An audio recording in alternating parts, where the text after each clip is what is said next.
Hai netizennya Budiman, ketemu lagi. Pada kesempatan kali ini saya akan bahas buku yang sangat fenomenal ya. Salah satu buku bestseller dari Malcolm Gladwell yang judulnya David and Goliath. Kayaknya teman-teman sudah sering dengar lah buku ini. Nah, saya akan bahas buku ini. Nah, secara spesifik buku ini itu membahas bagaimana sih merubah kelemahan menjadi kekuatan kita. Nah, kenapa kalau misalnya judul bukunya David and Goliath gitu? Karena kan di ceritanya David itu kan kecil gimana mengalahkan raksasa gitu. Jadi kurang lebih kayak gitu. Jadi apa sih yang harus kita lakukan walaupun kita kecil, nggak punya apa-apa, ataupun dengan dengan fasilitas yang minimum, tapi kita bisa mengalahkan raksasa. Bagaimana caranya? Begini caranya. Pertama, mindsetnya dirubah. Jadi di buku David and Goliath ini dia bilang bahwa mindsetnya itu perlu dirubah. Lebih baik menjadi ikan besar di kolam kecil daripada menjadi ikan kecil di kolam besar. Kurang lebih kayak gitu. Bentar, gue cek dulu. Oh iya, benar. Jadi gitu. Jadi lebih baik menjadi ikan besar di kolam kecil daripada menjadi ikan kecil di kolam besar. Kenapa? Karena gini, saat kita berada menjadi ikan kecil di kolam yang besar, emang kolamnya itu kelihatan cantik, tapi ya tetap aja gitu. Yang kelihatan itu pasti ikan-ikan besarnya, kita bakal ketutupan. Jadi mendingan kita itu menjadi ikan yang besar di kolam yang kecil. Jadi ada cerita menarik nih soal ini. Bentar, gue minum dulu. Cerita menarik. Jadi di Prancis zaman dulu itu ada namanya pameran yang namanya salon. Gue nggak tahu nih pronunciation-nya kayak gimana, salon itu kayak gimana. Jadi di salon itu pelukis kayak Van Gogh itu pelukis apa sih, bentar, gue lupa namanya.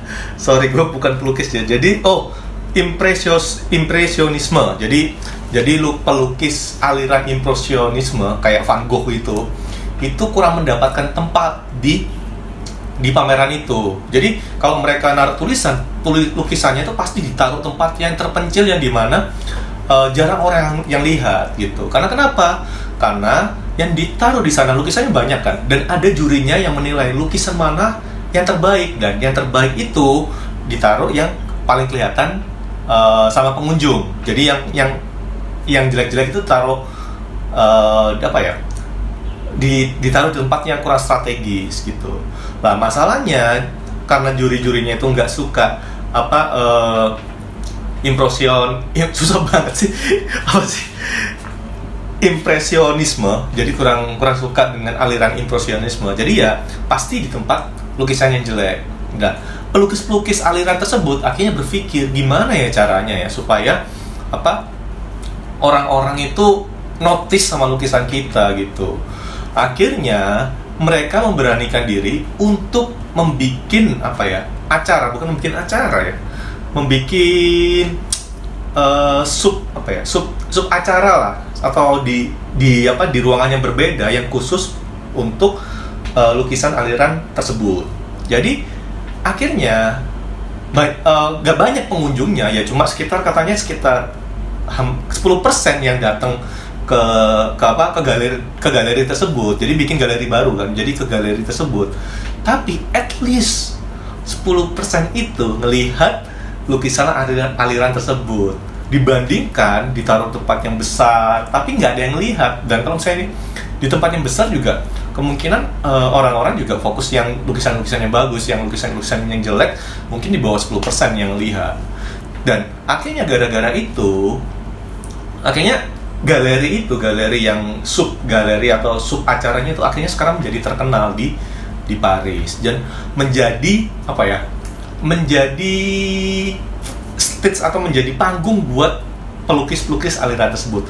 Bayangkan pada saat itu mereka ke kolam yang besar gitu, dan mereka nggak bakalan ada galeri yang khusus buat aliran mereka. Kurang lebih kayak gitu. Jadi please, kalau misalnya teman-teman itu merasa kecil atau merasa kurang signifikan di suatu lingkungan, mungkin pindah ke lingkungan yang lebih kecil agar bisa memberikan signifikan yang lebih banyak gitu. Jadi ada berapa peribahasa. Kalau saya di Cina itu lebih baik menjadi kepala ular daripada buntut naga, kurang lebih seperti itu. Mindsetnya itu pertama diubah dulu ya. Setelah mindset yang diubah itu apa? Kenali kelemahan dan kelebihan kalian. Jadi ngomongnya mudah sih, tapi emang ini butuh butuh mengenali diri sendiri. Dan kalau misalnya caranya gimana ya, bisa tanya feedback ke teman-teman yang lain yang bisa dipercaya ataupun rekan-rekan kerja. Jadi tanyain, kelemahan gue itu apa sih, kelebihan gue apa sih. Nah, kelemahan ini jadikan kelebihan. Gue ada satu cerita yang mungkin ya ceritanya di buku David on Goliath sama cerita pribadi gue. Jadi di buku David on Goliath ini dia cerita, jadi dulu itu pemberontak Arab itu dibantu sama Inggris melawan pemerintahan Turki. Lah masalahnya pemberontak Arab ini itu nggak punya skill untuk nembak. Intinya skill perang itu nggak ada lah. Yang mereka punya adalah skill untuk bertahan hidup di gurun pasir, dan juga mereka tuh cepat. Jadi saat itu mau nyerang Turki itu ngira bahwa karena dibantu Inggris ya, Turki itu ngira itu serangan dari Inggris dan pemberontak Arab itu dari pelabuhan. Ternyata enggak. Ternyata si pemberontak Arab itu nyerangnya tuh dari padang pasir yang gersang, yang dimana kalau lewat situ butuh berbulan-bulan lah untuk perjalanan melewati padang pasir itu. Tapi yang pemerintah Turki yang kerajaan Turki itu lupa bahwa mereka ada pemberontak Arab, suku Badui kalau nggak salah namanya. Suku Badui ini terkenal sangat tahu gurun pasir itu kayak gimana. Jadi dia tahu letak air itu di mana. Jadi mereka nggak bakalan kehausan lah, dan akhirnya mereka serang dari belakang, dari arah gurun pasir itu. Tak terduga gitu. Jadi kelemahannya si pemberontak Arab ini itu nggak punya skill memainkan senjata, tapi mereka punya kekuatan, yaitu bertahan itu di gurun pasir, dan dimaksimalkan oleh si Inggris tadi melalui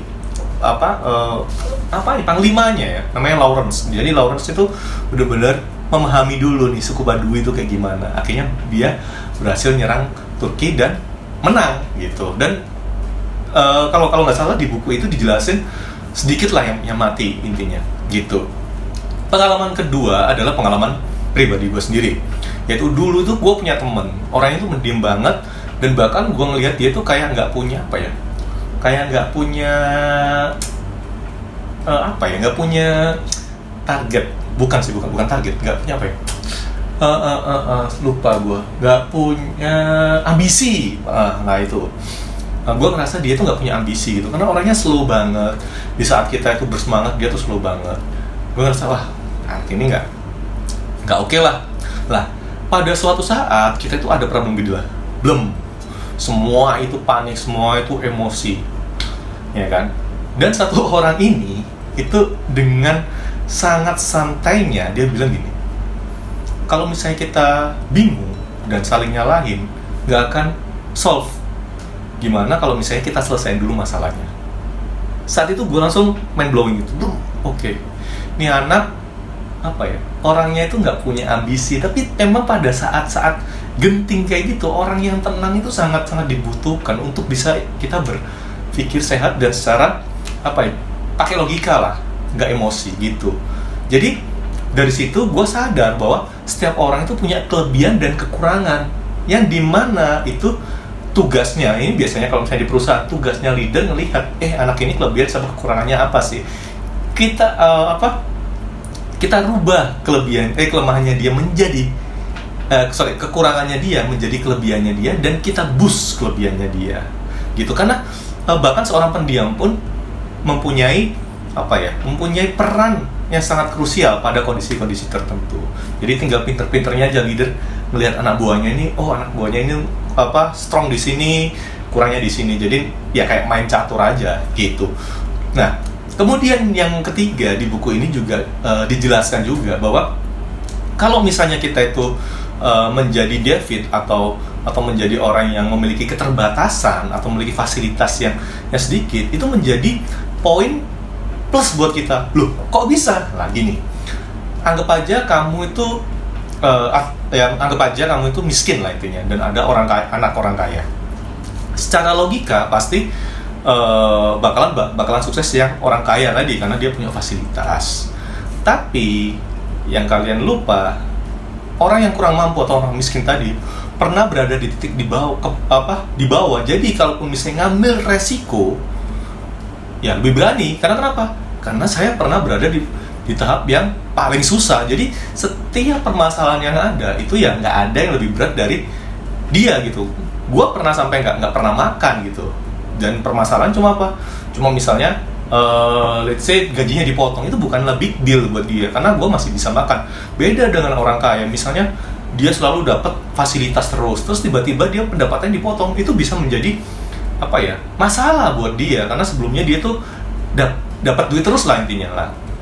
Inilah yang menjadi kelebihan seseorang terhadap keterbatasan.